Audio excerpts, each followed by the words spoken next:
ফিরে এলাম বিরতির পর। নজর রাখবো পরবর্তী খবরের দিকে। উত্তর 24 পরগনার মধ্যমগ্রামে চাঞ্চল্যকর ঘটনা। রেল স্টেশনের একেবারে কাছেই মধ্যমগ্রাম হাই স্কুলের সামনে বিস্ফোরণ। বোমা হাতে নাড়াচাড়া করার সময় হঠাৎই বিস্ফোরণ ঘটে। গুরুতর জখম অবস্থায় তাকে প্রথমে বারাসাত হাসপাতালে ভর্তি করানো হয়, সেখানেই মৃত্যু হয় সেই ব্যক্তির। পুলিশ সূত্রে জানা গিয়েছে, উত্তরপ্রদেশের বাসিন্দা ওই ব্যক্তির কাছেই একটি ব্যাগ ছিল। রবিবার মধ্যরাতে ওই ব্যক্তি স্কুলের সামনের এলাকাতেই হাতে বোমা নিয়ে বসেছিলেন। কিছুক্ষণের মধ্যেই তার হাতে বোমাটি ফাটে। আওয়াজ শুনে কয়েকজন স্থানীয় বাসিন্দা ঘটনাস্থলে ছুটে আসেন। খবর পেয়ে ঘটনাস্থলে আসে মধ্যমগ্রাম থানার পুলিশ। খবর পেয়ে পৌঁছয় বোম ডিসপোজাল টিম। উদ্ধার হয় একটি ব্যাগ। শুরু হয়েছে তদন্ত। মধ্যমগ্রাম স্টেশন থেকে ঢিলছড়া দূরত্বে এই যে রবীন্দ্র মুক্ত মঞ্চ রয়েছে, এই মুক্ত মঞ্চে কিন্তু আজ রাত 1টা থেকে 2টো নাগাদ, আনুমানিক 1টা থেকে 2টো নাগাদ বোমা বিস্ফোরণ হয়। চেয়ারগুলো রয়েছে, সেই চেয়ারের ওপরেই কিন্তু যে বোমা রাখা ব্যাগ ছিল, একটি কালো রঙের ব্যাগ, সেই ব্যাগের মধ্যেই বোমা ছিল, এমনটাই কিন্তু অনুমান করছে পুলিশ।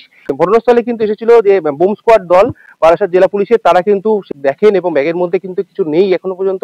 খুব বেশি কিছু বলা যাবে না, আমাদের এক্সপার্টরা দেখছে, এটা নিয়ে প্যানিক হওয়ারও কোনো কারণ নেই। আমরা দেখছি কি আছে ব্যাপারটা, এখনই কিছু বলতে পারবো না, কারণ এখন বলাটা খুব টু আর্লি কিছু বলার জন্য। না না, সেরকম কিছু না, এক্সপার্টরা দেখেছে, জামা কাপড় ছাড়া বিশেষ কিছু নেই।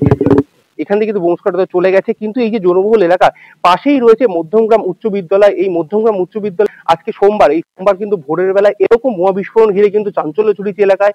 এই বোমা বিস্ফোরণের পর কিন্তু এইখানে ঘটনাস্থলে এসেছিলেন এসডিপিও বারাসাত এবং যে এডিশনাল এসপি বারাসাত, তারাও কিন্তু এসেছিলেন। এবং এখন এই গভীর রাত পর্যন্ত কিন্তু তারা এখানে তদন্ত এগিয়ে নিয়ে গেল এবং এইখানে যে বোমা ছিল, সেই বোমা আদৌ কি এখানে আর কোনো বোমা আছে কিনা সেটাও কিন্তু তারা খতিয়ে দেখলো। বারাসাত থেকে দীপ সেন, সময় কলকাতা।